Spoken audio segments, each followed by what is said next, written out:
सीढ़ियाँ वो चढ़ते हैं जिन्हें छत पर जाना होता है, और छलांग वो मारते हैं जिन्हें आसमान को छूना होता है।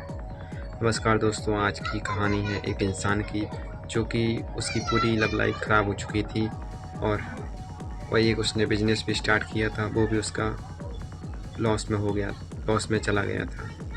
और वो एक दिन परेशान होकर एक पहाड़ पर चढ़ता गया, और उसे एक ऋषि मिले।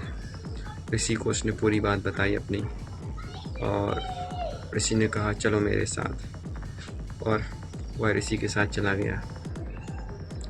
एक रेगिस्तान में पहुंचा, जहां पर कई ऊँट बैठे हुए थे और उसका व्यापारी भी वहीं बैठा हुआ था।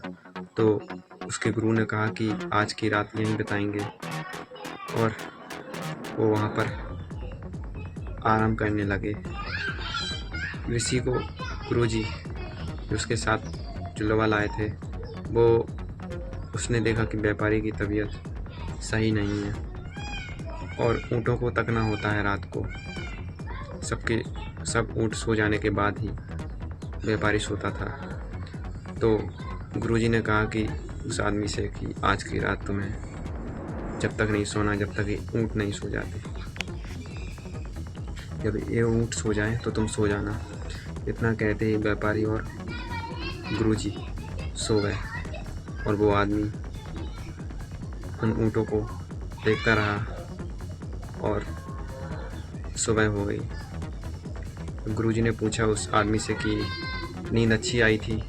तो उस आदमी ने कहा कि कहाँ आई थी नींद, कैसी आई थी? एक ऊँट सोता है, दूसरा उठ जाता है, यही चलता रहा पूरी रात। तो गुरुजी ने कहा कि ऐसे हमारे जीवन में परेशानियाँ कभी ख़त्म नहीं होती है, एक ख़त्म होती है तो दूसरी हो जाती है। परेशानियों का पहाड़ भी कभी कभी टूट पड़ता है, लेकिन हमें परेशानियों पर फोकस न करते हुए उसका हल और निवारण के बारे में सोचना चाहिए। तभी हम इस ज़िंदगी को सफल और अच्छा बना सकते हैं। ऐसी हमारे जीवन में भी कई परेशानियाँ आती हैं और हम घबरा जाते हैं, हमें इन परेशानियों से डर लगने लगता है।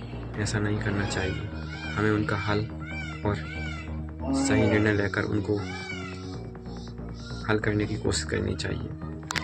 नमस्कार दोस्तों, मैं हूँ आदित्य नायक, आपके साथ हमेशा खड़ा रहूँगा, ऐसी कहानी लाता रहूँगा। राधे राधे।